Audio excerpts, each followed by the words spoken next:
नमस्कार, मी मेघा तुम्हा सर्वांचे पुन्हा एकदा एका नवीन व्हिडिओमध्ये मनापासून स्वागत करते। तर हा आहे उज्जैन टूरचा पार्ट 2 व्हिडिओ। पार्ट 1 तर तुम्ही पाहिलाच असेल, तर त्या पार्ट 1च्या व्हिडिओमध्ये जिकडे स्टॉप केलेलं त्याच्याच पुढचा हा व्हिडिओ आहे। दुपारी थोडंसं हॉटेलवर आराम करून संध्याकाळी आम्ही आलो माँ हरसिद्धि माता मंदिराच्या आरतीसाठी। कारण ह्या मंदिराची आरती म्हणजे एक अविश्वसनीय अनुभव आहे।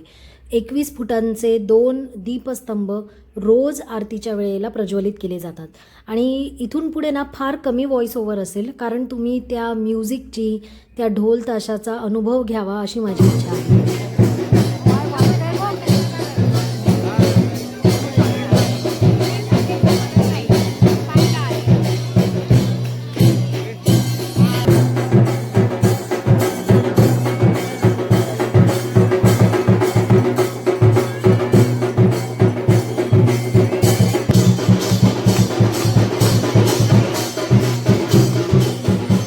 उज्जैनच्या अनेक प्रेक्षणीय स्थळांमधलं हे एक आहे हरसिद्धि माता मंदिर। गडकालिका मंदिर तुम्ही मागच्या व्हिडिओत बघितलं, तिथे सती मातेचा वरचा ओठ पडलेला। त्याचप्रमाणे हरसिद्धि माता मंदिर हे सुद्धा 51 शक्तिपीठापैकी एक आहे। ह्या मंदिरामध्ये सती मातेच्या उजव्या हाताचा कोपरा पडला होता आणि म्हणून हे 51 शक्तिपीठापैकी एक महत्त्वाचं शक्तिपीठ मानलं जातं। त्याचप्रमाणे राजा विक्रमादित्यांची ही कुलदैवत आहे, आराध्य दैवत आहे। असं म्हणतात की राजा विक्रमादित्य रोज ह्या देवीला आपलं शीर अर्पण करायचा आणि हीच देवी पुन्हा त्यांना नवीन शीर आणून द्यायची।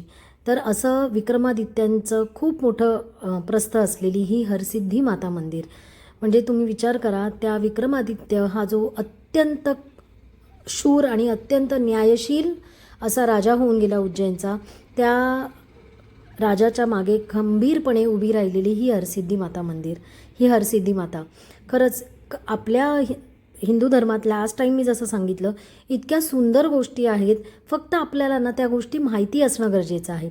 आणि देवीचं रूप इतकं छान आणि सुंदर आहे ना, मी तुम्हाला शब्दात वर्णन करू शकत नव्हते। तर दुसऱ्या दिवशी आम्ही सकाळी लवकर उठून गेलो भारत माता मंदिराला। भारत माता मंदिर हे भारतातलं एकमेव असलेलं मंदिर आहे, जे मध्य प्रदेशमध्ये आहे, उज्जैनमध्ये आहे। आणि हे जे उजव्या हाताला तुम्हाला पाहत असाल तुम्ही, तर हे आहे महाकाल मंदिराचं एक प्रकारचं भक्तनिवास, पण याची बुकिंग ऑनलाईन होत नाही, हे तिकडे येऊनच तुम्हाला बुकिंग करावी लागते। आणि मी तर तुम्हाला सजेस्ट करेन ना, जर तुम्ही उज्जैनला येत आहे तर प्री बुकिंग करूनच या हॉटेल्सची, कारण मंदिराजवळ हॉटेल्स खूप कॉस्टली आहेत आणि जे बजेटमध्ये आहेत ते खूप अनहायजेनिक आहेत।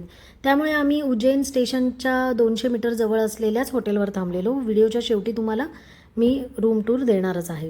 तर हे आहे असं भारत माता मंदिर। इतकं छान आहे ना हे मंदिर, खूप असं प्रसन्न वाटत होतं। त्याची मंदिराची बांधणी खूप सुंदर आहे, कन्स्ट्रक्शन आणि इंटिरियर खूपच सुंदर आहे। आणि ही भारत मातेची एकमेव मूर्ती जी मध्य प्रदेश उज्जैनमध्ये आहे। आणि बाहेर आल्यानंतर ना हा असा संपूर्ण भारताचा नकाशा मातीमध्ये कोरला होता, जिथे वरती तुम्हाला हिमालय दिसतील, प्रमुख नद्या आहेत, 12 ज्योतिर्लिंग कुठे स्थापन केलेले आहेत ते सगळं आहे। तर परत दुपारी थोडासा विश्राम केला आणि संध्याकाळी आलो खूप प्रसिद्ध असलेली क्षिप्रा नदीची आरतीला। माझा हा पहिलाच अनुभव होता की कोणत्या तरी नदीची मी आरती अटेंड करते, आणि इथे सुद्धा व्हॉइस ओव्हर फार कमी आहे, पण तुम्हाला ह्याचा जो एक्सपिरियन्स आहे, ते जे वातावरण खरंच खूप सुंदर आहे। मला जसं जमलं ना तसं मी शूट करायचा प्रयत्न केला आहे, पण या शूटच्या नादात ना खरं कधी खूप असं छान शांततेचे क्षण मी खूप मिस करते। पण तुम्ही सगळे माझ्यासोबत असता, त्यामुळे तुम्हाला प्रत्येक गोष्ट दाखवता यावी यामागे माझा अट्टहास असतो। तर खाली उतरून असं घाटावर जावं लागतं। आता क्षिप्रा नदीचं काय महत्त्व आहे तुम्हाला सांगते। क्षिप्रा नदीच्या काठावर वसलेलं हे उज्जैन शहर, आणि क्षिप्रा नदी ही तीच नदी आहे जिथे प्रभू श्रीरामांनी आपल्या पिताचं म्हणजे दशरथ राजांचं तर्पण केलं होतं। त्यांच्या आत्म्याच्या शांतीसाठी इथे पूजा केली होती।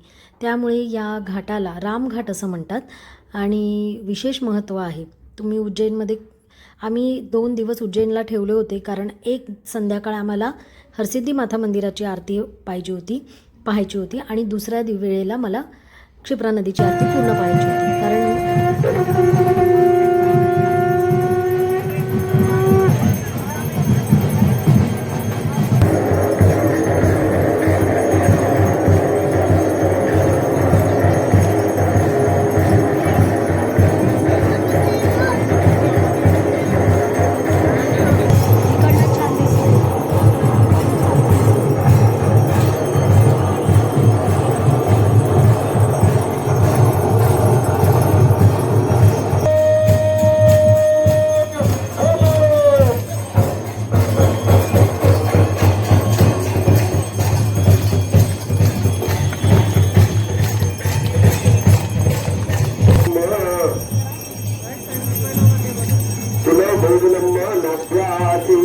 इथे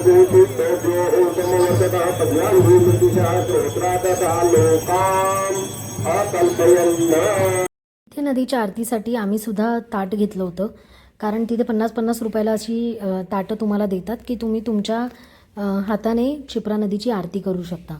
तर ते सुद्धा आम्ही घेतलं होतं. आणि आता सुरुवात होते मुख्य आरतीची. पहिली धूप आरती असते, त्यानंतर आता होते सुरुवात मुख्य आरतीची. त्याआधी तो शंखनाद आणि खरंच खूप सुंदर वाटत होतं.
नदीची आरती खूप सुंदर पार पडली.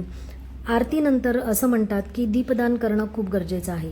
तर आम्ही येतानाच दिवे घेतले होते, फुलं घेतलेली. तर असं दीपदान केलं. माशांना जो खाऊ आणलेला तर तो खाऊ अर्पण केला. आणि खरंच अतिशय सुंदर आणि भक्तिमय वातावरण होतं. काही म्हणजे खरंच आयुष्यात ना ही जी आपली तीर्थस्थळं जी आहेत ना, जी मुख्य तीर्थस्थळं आहेत ती खरंच केली पाहिजेत.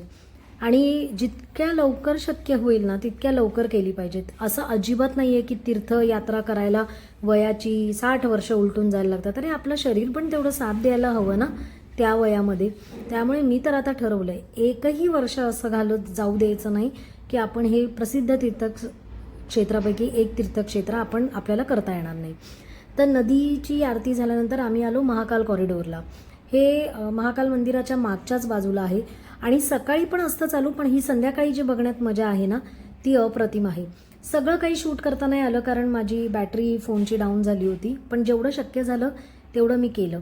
इथे पूर्ण आता इथे श्रीरामांनी जे तर्पण केलं आहे आपल्या पित्याचं त्याचं चित्रण होतं. त्याच्यानंतर हे महाकाल जे प्रकट झाले त्याचे चित्रण होतं. असं दगडी रेखाटलेले आहेत चित्र तिथे.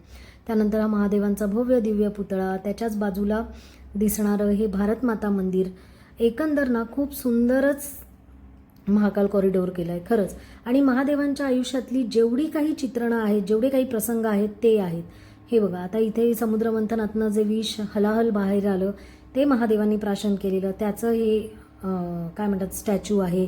त्यानंतर रावणाने जेव्हा प्रयत्न केला होता हिमालय उचलण्याचा तर ते हे दृश्य इथे रेखाटलेलं आहे. आणि महादेवांनी अंगठ्याच्या साहाय्याने त्यांना दाबलं होतं आणि जे ते नाही उचलू शकले आणि त्याच आक्रोशातून रावणाने निर्माण केलं आपलं शिवतांडव स्तोत्र. त्यानंतर हे महादेव पार्वती यांचं विवाहाला त्यांची वरात म्हणजे बारात म्हणतात महादेवांची वरात, त्याचं हे चित्रण होतं. असे बरेच. आणि आता इथून पुढे मी तुम्हाला दाखवणार आहे शयनारती, महाकालची शयनारती. ॲक्च्युली ऑनलाईन बुकिंग असतं, रोज 4 वाजता ओपन होतं संध्याकाळ शयनारतीसाठी. पण माझं आणि माझ्या मुलीचं नाही बुक झालं, फक्त आणि फक्त माझ्या मिस्टरांचं बुक झालं. पण त्यांना सांगितलं होतं की आमच्यासाठी व्हिडिओ काढून आण, तर तोच व्हिडिओ मी तुम्हाला पुढे शेअर करते.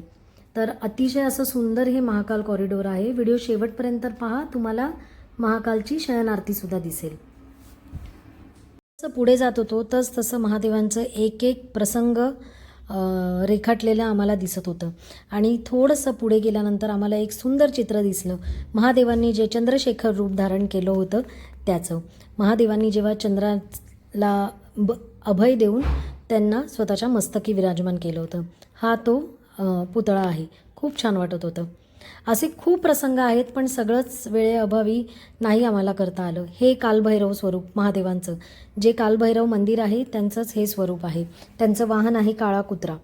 तर अशा प्रकारे हे असे एक एक एक एक तुम्हाला मी दाखवते. हे मी विसरले खरं, हे माहीत होतं मला, आता माझ्या लक्षात नाही आहे. पुसाबंद हा महाकालचा कॉरिडोर आहे आणि आता शयनार्थ.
फायनली सगळं आटपून आम्ही आमच्या रूममध्ये आलो आणि ही आहे माझ्या रूमची टूर. उज्जैन स्टेशनपासनं श्री अगरवाल पॅलेस म्हणून हे हॉटेल आहे. 2,000 रुपये पर डेचं ह्याचे चार्जेस आहेत आणि सुंदर हॉटेल आहे. तर ह्याचे डिटेल्स मी डिस्क्रिप्शन बॉक्समध्ये देईन. ज्यांना कुणाला तिथे कॉन्टॅक्ट करायचे करू शकतात. अमेझिंग हॉटेल आहे. तर व्हिडिओ कसा वाटला हे मला कमेंट करून नक्की सांगा. अजून पार्ट 3 व्हिडिओ येणार आहे ओंकारेश्वरचा, तो सुद्धा बघा. तर चला आता भेटूया नेक्स्ट ब्लॉगमध्ये. तोपर्यंत आनंदी राहा, उत्साही राहा, निरोगी राहा आणि सगळ्यात महत्त्वाचं म्हणजे खूप खूप खूप खुश राहा. चला भेटूया नेक्स्ट ब्लॉगमध्ये. तोपर्यंत बाय बाय.